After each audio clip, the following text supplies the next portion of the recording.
NEC Table 310.15b6 as it existed in the 2005 National Electrical Code directly altered the ampacity rating of conductors specifically listed within the table.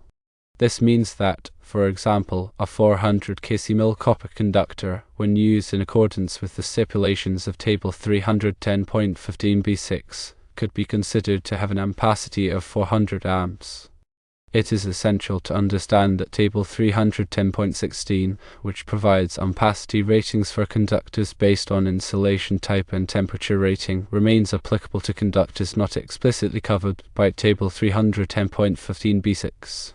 The purpose behind the creation and implementation of Table 310.15b6 was to ensure that conductors are not loaded to the ampacity ratings found in Table 310.16 until those ampacities have been rigorously verified through testing procedures.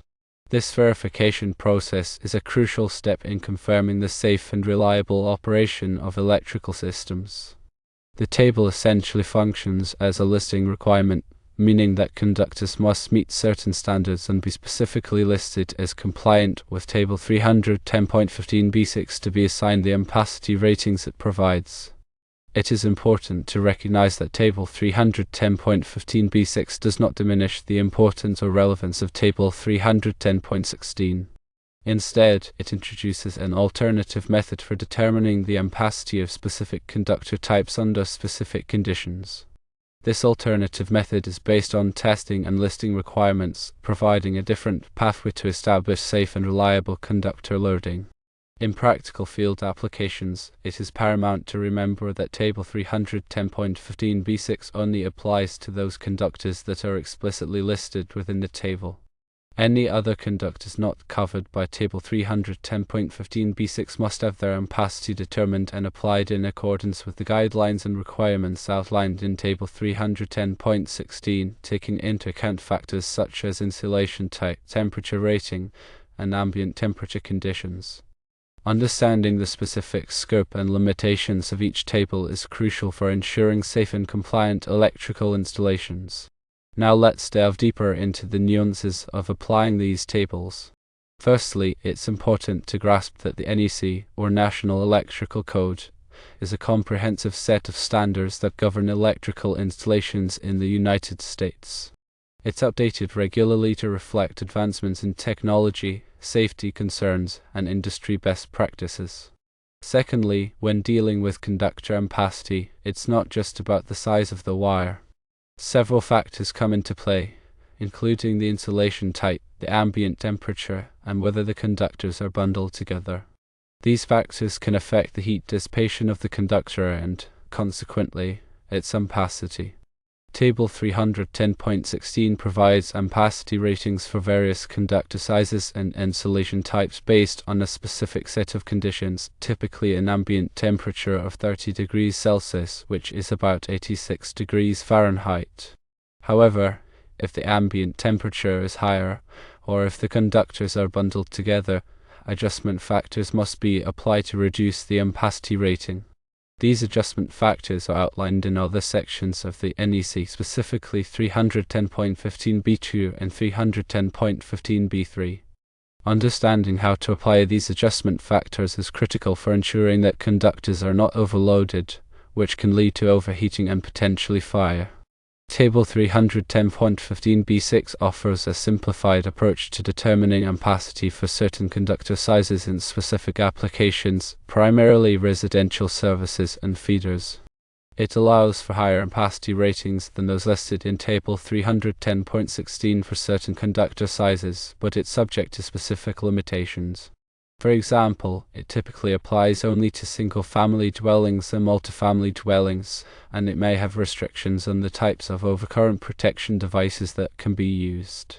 Now let's consider a scenario where you're installing a service entrance for a single-family dwelling. According to Table 310.15b6, you might be able to use a smaller conductor size than you would have been able to use under Table 310.16 for a given service ampacity. For example, a 400 amp service might be able to be served by 400 kcmil copper conductors, whereas Table 310.16 might require a larger conductor size. However, it's crucial to verify that all the conditions of Table 310.15b6 are met, including the type of dwelling, the overcurrent protection requirements, and any other applicable limitations. It's also important to note that the ampacity ratings in Table 310.15b6 are based on specific assumptions about the load characteristics of residential dwellings. These assumptions may not be valid for other types of buildings, such as commercial buildings or industrial facilities. Therefore, it's essential to exercise caution when applying Table 310.15b6 and to ensure that it's appropriate for the specific application. Another important consideration is the quality of the conductors and their installation. Conductors must be installed in accordance with the NEC, including proper terminations, support, and protection from physical damage. The quality of the conductors themselves can also affect their ampacity. Conductors that are not manufactured to industry standards or that have defects may not be able to carry their rated ampacity safely. Therefore, it's essential to use high-quality conductors from reputable manufacturers and to ensure that they are installed properly. Furthermore, it's important to understand the difference between ampacity and overcurrent protection. Ampacity is the maximum current that a conductor can carry continuously without exceeding its temperature rating.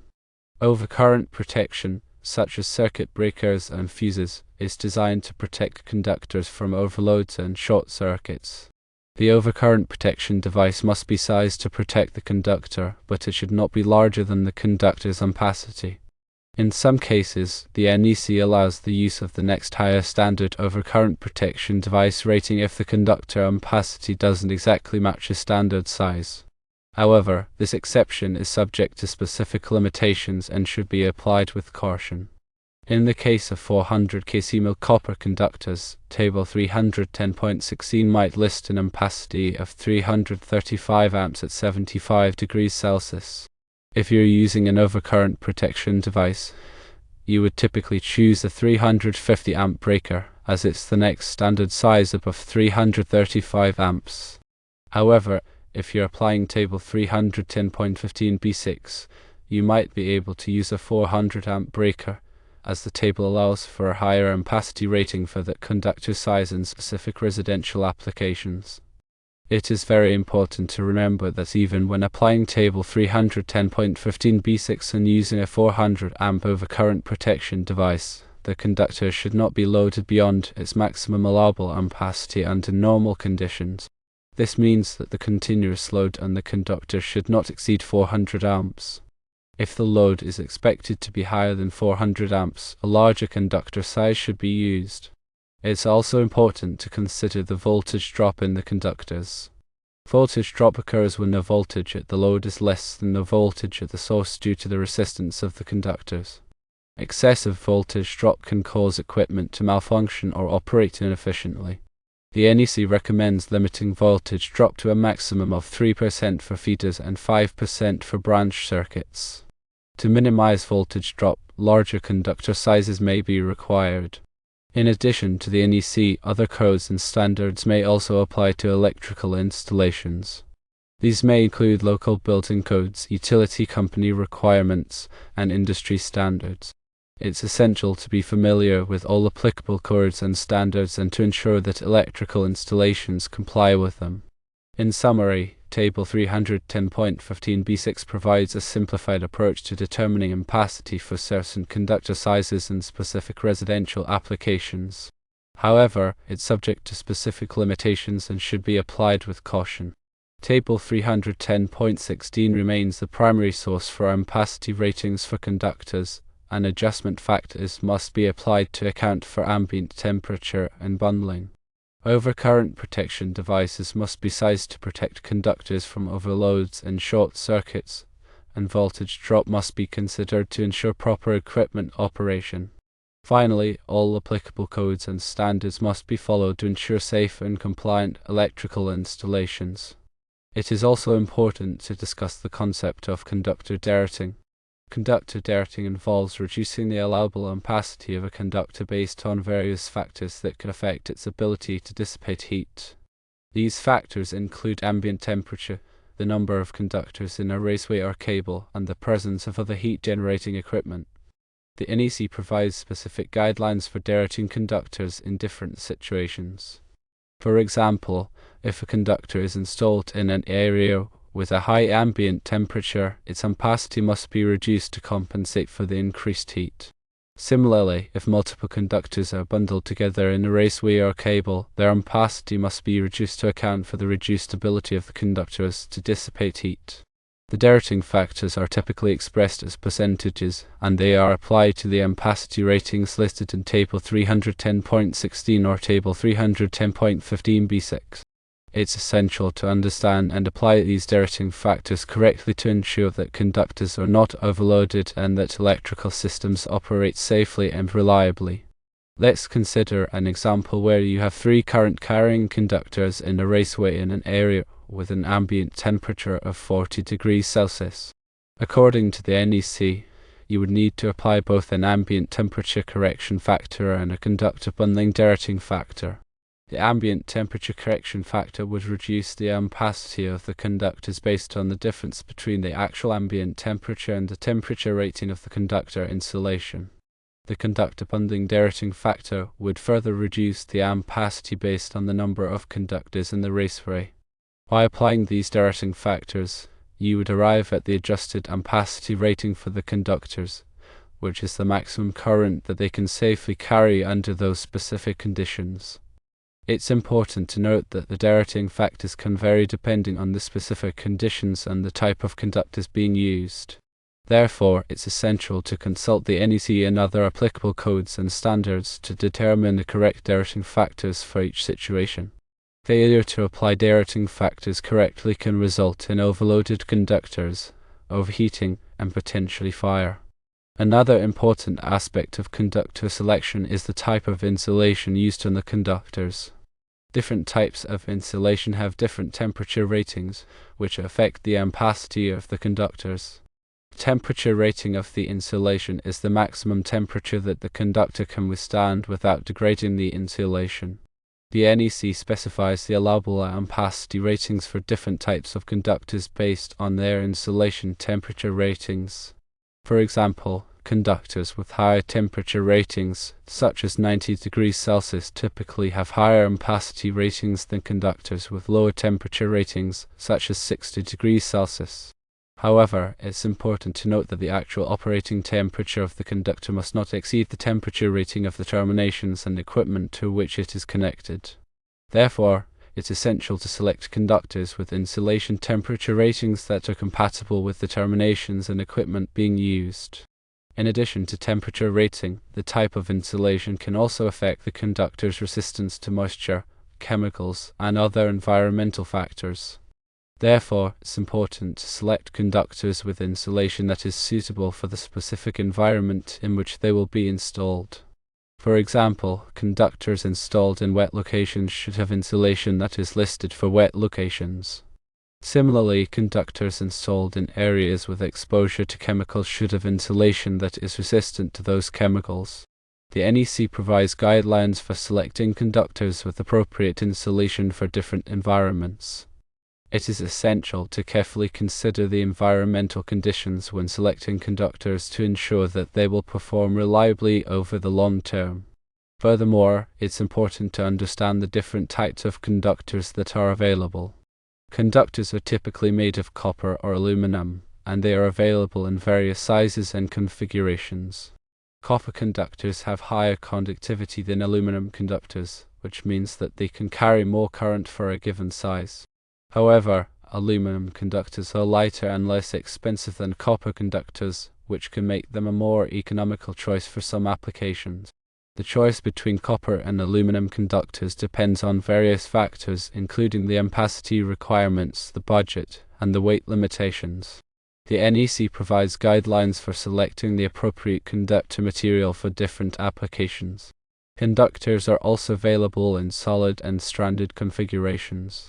Solid conductors consist of a single strand of metal, while stranded conductors consist of multiple strands of metal twisted together. Stranded conductors are more flexible than solid conductors, which makes them easier to install in tight spaces. However, solid conductors have slightly lower resistance than stranded conductors, which can make them a better choice for long runs where voltage drop is a concern. The choice between solid and stranded conductors depends on the specific application and the installation requirements. In addition to the basic types of conductors, there are also specialized conductors available for specific applications. These include high voltage conductors, medium voltage conductors, and flexible cords. High voltage conductors are designed for use in high voltage power transmission and distribution systems. Medium voltage conductors are designed for use in medium voltage power distribution systems. Flexible cords are designed for use in portable appliances and equipment. These specialized conductors have specific insulation and construction requirements to ensure that they can operate safely and reliably in their intended applications. The NEC provides guidelines for selecting and installing these specialized conductors.